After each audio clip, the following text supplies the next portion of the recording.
everyone, today we are going to solve the Daily LeetCode challenge of 11th January 2024, and the problem statement is maximum difference between node and ancestor. So let's first understand the problem statement.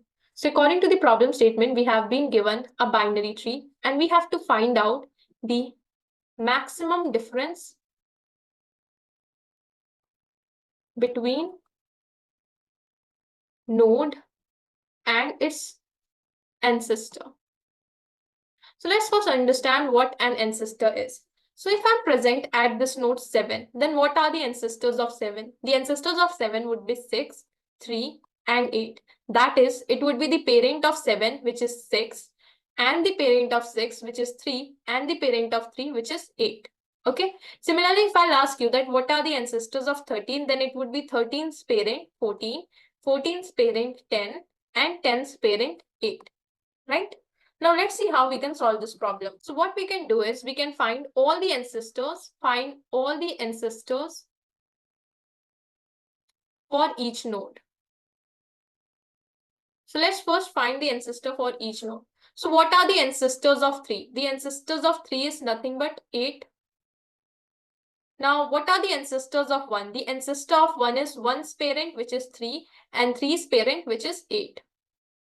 Now, what are the ancestors of 6? Ancestors of 6 is 6's parent, which is 3, and 3's parent, which is 8. Now, what are the ancestors of 4? It's the parent of 4, which is 6, then the parent of 6, which is 3, and the parent of 3, which is 8.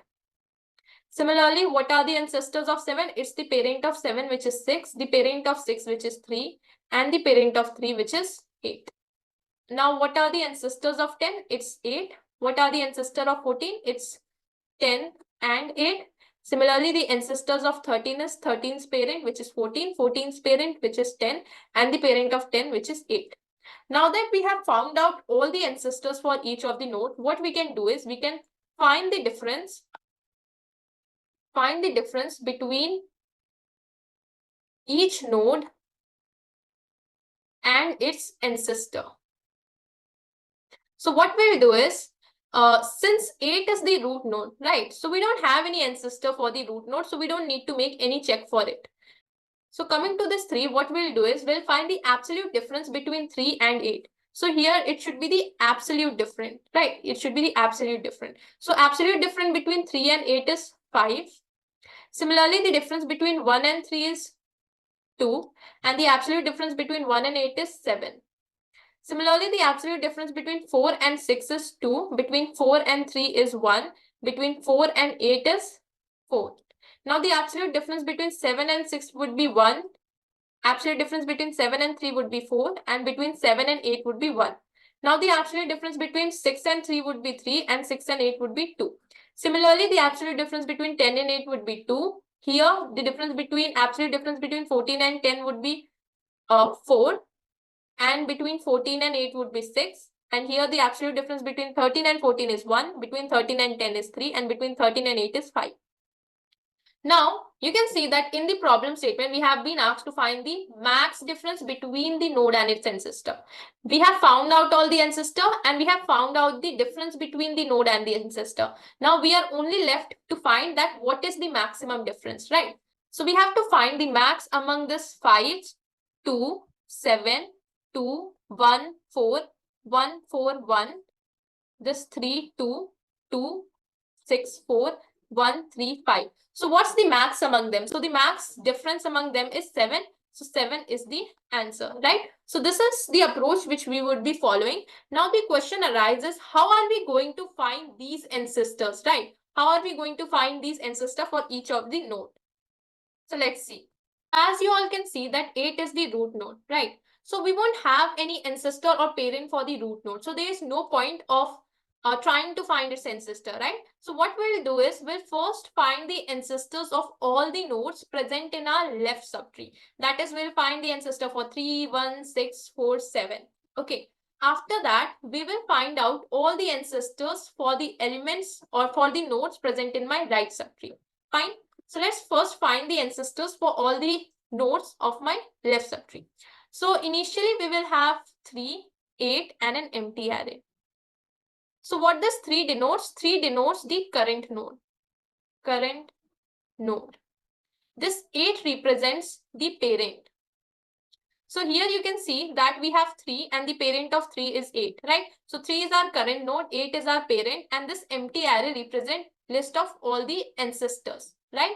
Now, first of all, we'll check if this is null or not. So our currently we are here and it's not null.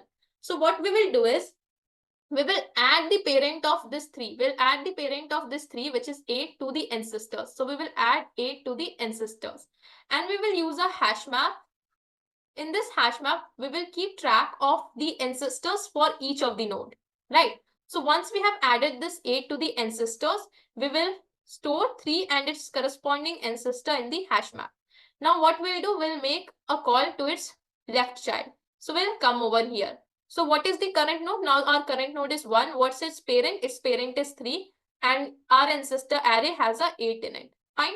Now we'll check. Is this null? So this is not null. So what we'll do is, we will add its parent, which is 3, in the list of ancestors. So we will have 3 over here, right? Now what we'll do, now again we'll make a left call. So we will reach to a null and its parent would be 1. And the list of ancestor will contain 8 and 3 in it. Fine. Now the moment we will reach to a null value, what we'll do is, we'll simply return. So if we'll have root as null, what we'll do is, we'll simply return. So this would be our base case. Now again, since we have completed the call for its left child, we'll call for its right child, and in the right we'll again have null and 1 as the parent, and the ancestor list will contain 8 and 3. Since it's again null, we'll simply return. Now we are done for the left and right call for the node 1. We'll simply return. And now, since we are done for the left call for the node 3, we'll make its right call.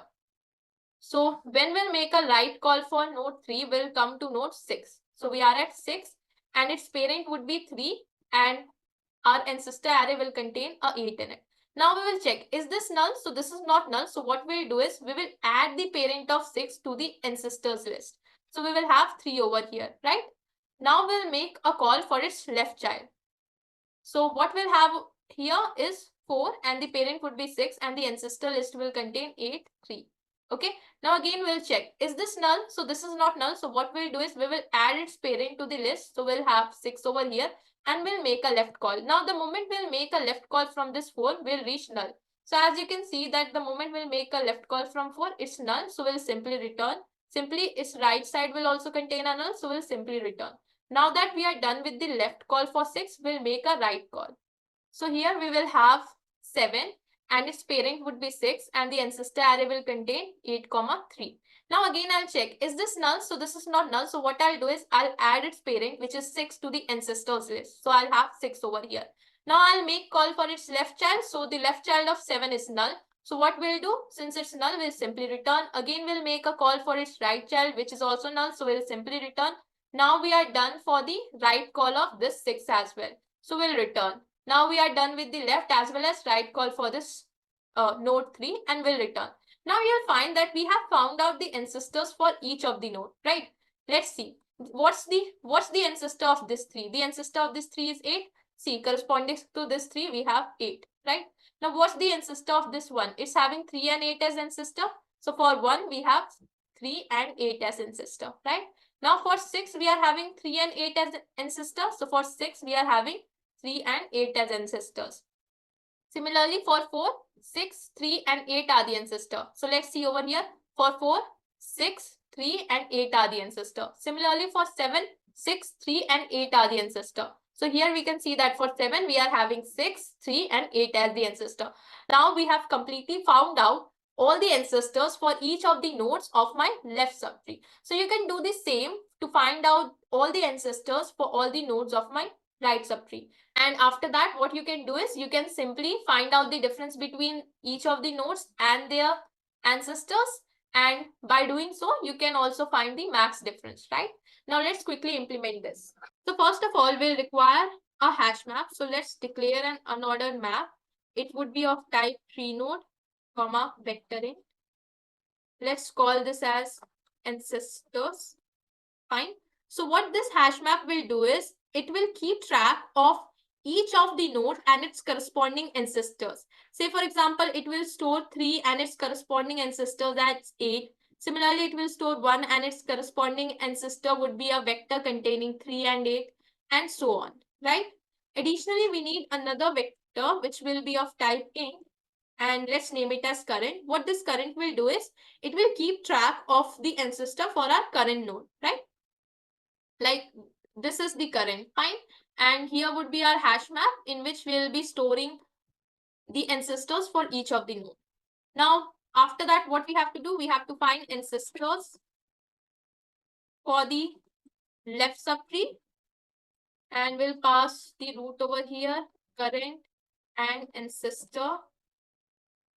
And after that, what we have to do, we have to find the ancestors for the right subtree. So we have to do the same for the right subtree. Now let's first write down this function. So it would be void. We are passing the root and its parent. So this would be the root, this would be the parent, and we are passing vector of int, which is current, and an unordered map of 3 node, comma, vector int type, and this is ancestor, right? So first of all, we'll check that if my root is null. If my root is null, what we'll do is we'll simply return, right? Otherwise, what I'll do is, if my root was not null, so what we were doing is we were adding the parent into the current list, right? So what we'll do is we will say current dot push back the parent. Now you can see that the current was of type int, so we will store the parent's value. Fine. Now once we have got the list of ancestor for the current node, what we'll do is we will simply add it to our hash map. So we'll say that ancestors of root would be current. Okay. After that, we'll make a left call. So we will say roots left and its parent would be the root, and we'll pass current and ancestors hash map over here. And we have to do the same for the right part. Okay. Now this is the function to find ancestors, right? Now, once we have found out the ancestors, what we need to do is we will traverse over this ancestors hash map to find out the difference between each of the node and its ancestor. And by doing so, we will also keep track of our max difference. So let's take our max difference initially as int min, and we'll iterate over the hash map.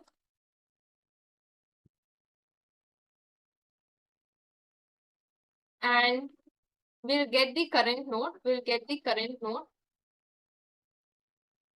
This current node would be the first value of our hash map. So it would be current dot first. And once we have got the current node, what we'll do, we will iterate over all of its ancestor, right? So we'll say ancestor node would be current dot second, right? And what we'll do, we will find out the difference. So int current difference, it would be the absolute difference between the current node's value. So it would be current node's value and its ancestor node, right? So we'll subtract the ancestor node. Now, once we have found out the current difference, what we have to do is we have to find the max difference. So max difference would be the max of max difference and current difference. Right? Now, once we have found out the max difference, what we need to do is we need to simply return this max difference.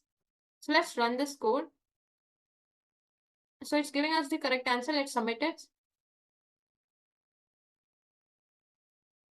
So it got submitted. Talking about the time complexity and space complexity. Time complexity is order of n. Why? Because here you can see that we are basically doing a pre-order traversal only. We are first processing the value of the root, and then we are making a left call and the right call. So we will be iterating over all the given nodes of the tree. So it will take us a time complexity of order of n. Additionally, here also we are traversing over the entire hash map, which is again cost us order of n time complexity. Talking about the space complexity, it's also order of n. Why? Because we are using a hash map over here to keep track of all the nodes and its corresponding ancestors, right? Additionally, here also we are using a vector which is going to keep track of the ancestor for the current node, and it at most it can also take a size of order of n. So order of n plus order of n would give us order of 2n, which would be nothing but eventually order of n. So that's all for today's LeetCode challenge. Thank you.